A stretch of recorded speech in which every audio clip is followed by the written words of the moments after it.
여러분, 애들이 하지 말라는 건 계속하고 하라는 건 절대 안 하고 아무리 설명하고 지시하고 통제해도 내 말을 들을 생각조차 안 하는 것처럼 보일 때 있죠. 이 같은 말을 하루에 수십 번 매일같이 반복하는데 다음 날이면 또 똑같아요. 자, 그러다 보면 부모 머릿속에는 이런 생각이 듭니다. 얘가 날 지금 무시하나? 알고도 일부러 이러는 건가? 내 말이 그렇게 우스운가? 그 순간부터 엄마 마음에 화가 차오르고 필터링 없이 아이를 깎아내리는 말과 행동이 튀어나옵니다. 보통 우리는 이렇게 생각해요. 아이가 잘못했으니까 내가 이런 거지. 여러분, 맞는 말 같죠? 그런데 실제로는 이게 아이의 문제라기보다 부모의 자존감 문제인 경우가 훨씬 많습니다. 존중해준다는 건 잘했어, 뭐 최고야 라고 말해주는 게 아니에요. 하나의 독립된 인생, 별개의 인간으로 인정해주는 힘이에요. 여러분, 오늘 영상에서는 왜 필터링 없는 부모들이 낮은 자존감을 가질 수밖에 없는지, 왜 그 자존감이 대물림 되는지, 그리고 그 고리를 어떻게 끊을 수 있는지 정확하게 알려드리겠습니다. 자, 여러분, 필터링 없이 아이를 깎아내리는 부모의 문제는 이 아이의 행동이 아니라 부모가 자기 삶의 주인이 되어 있지 않은 것에 있습니다. 자, 여러분 보세요. 아이의 삶을 독립적인 인생으로 인정한다는 건 그 아이의 결정만 존중해주는 게 아니에요. 그 결정으로 인해 따라오는 어려움, 좌절, 불편함, 실패까지 아이 스스로 겪게 해주는 것을 의미합니다. 근데 이걸 해줄 수 있으려면 부모에게 반드시 필요한 힘이 있습니다. 그게 뭐냐면 아이의 고통을 대신 해결해주지 않고 견뎌볼 수 있는 힘이에요. 문제는 대부분의 부모에게 이 힘이 애초에 없다는 거죠. 여러분, 왜 없을까요?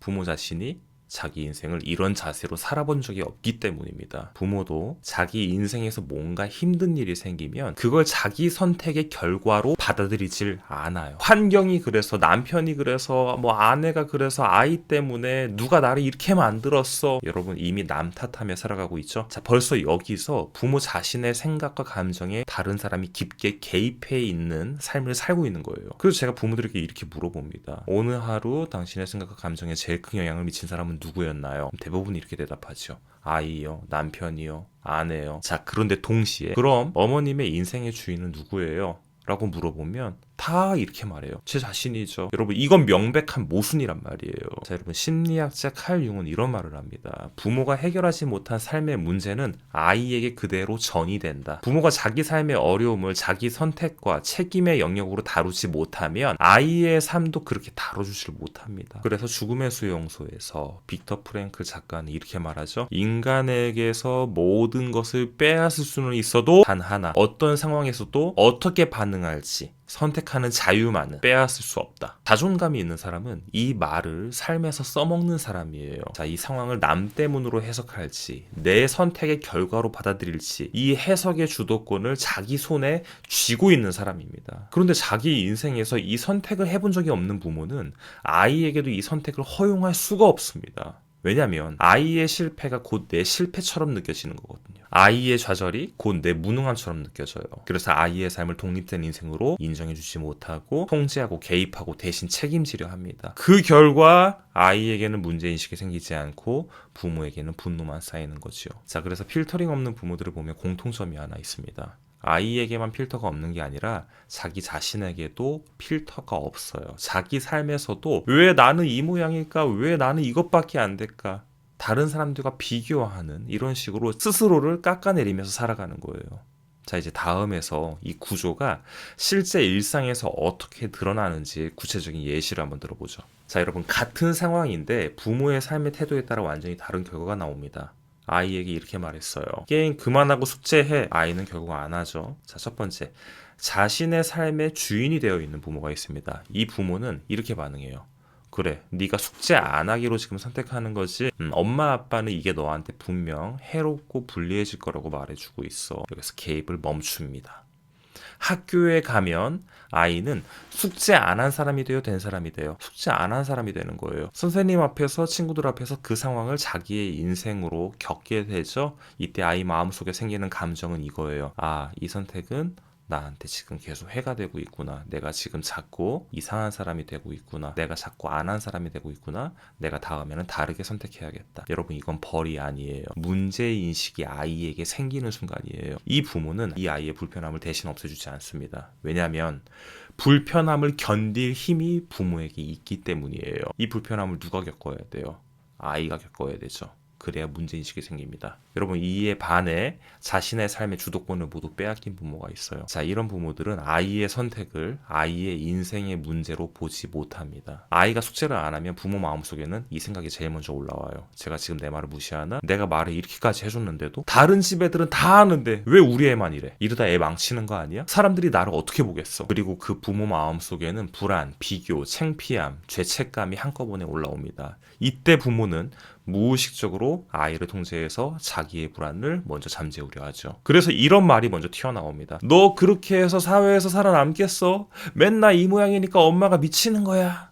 엄마 말 좀 들으면 어디 덧나니? 다 너 잘 되라고 하는 말이야. 자, 여러분, 이 말의 공통점이 뭔지 아세요? 아이를 가르치는 말 같지만 실제로는 부모 자신의 불안을 아이에게 쏟아내는 말입니다. 자, 이 부모는 아이의 인생을 대신 책임지려다가 아이의 인격을 깎아내리게 되지요. 그리고 아이는 정작 가장 중요한 걸 배우지 못합니다.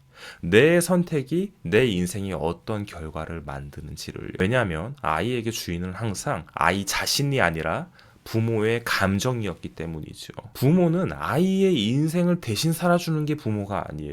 부모가 할 수 있는 건 딱 여기까지밖에 없어요. 첫 번째, 기준과 경고는 분명히 한다. 이 선택은 너한테 불리해 줄 수 있어. 너한테 해가 돼. 이렇게 되면 네가 감당해야 될 일이 생겨. 이건 통제가 아니라 여러분 안내예요. 정확히 가이드를 주는 거죠. 자, 둘째, 결정은 아이에게 맡겨둡니다. 그래도 선택은 너의 것이야. 엄마 아빠는 너가 선택할 권리가 있다는 걸 존중해. 여기서 부모는 불안을 참고 멈춥니다. 이게 제일 어렵죠? 그래서 부모에게도 훈련이 필요한 거예요. 자, 세 번째, 결과는 아이의 인생에 그대로 남겨둡니다. 대신 해결해주지 않아요. 대신 변명해주지도 않고요. 대신 싸워주지 않습니다. 왜냐하면 경험이 없으면 아이에게 문제인식이 생기지 않기 때문이에요. 넷째, 부모는 아이가 아니라 자신의 생각을 관리하는 거예요. 여기서 핵심이 나옵니다. 아이를 바꾸려고 하는 순간 부모의 주도권은 또 빼앗깁니다. 그래서 이렇게 질문해야 돼요. 지금 이 상황에서 내가 바꿀 수 있는 건 뭘까?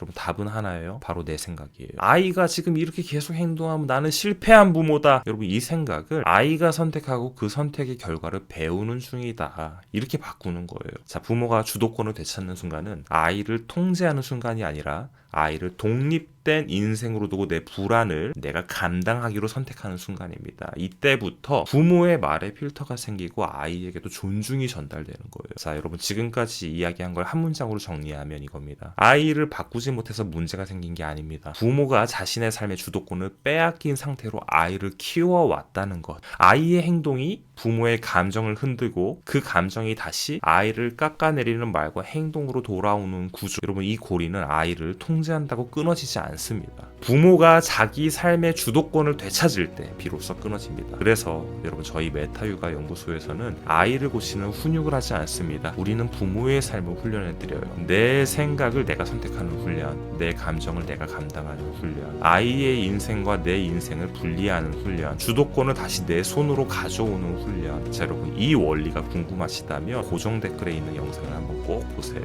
아이를 바꾸는 방법이 아니라 부모의 삶이 바뀌는 방식을 정확히 설명해 두었습니다. 아이를 바꾸는 훈육이 아니라 부모의 삶을 훈련하는 이유. 고정 댓글 영상에서 꼭 확인해 보세요. 감사합니다.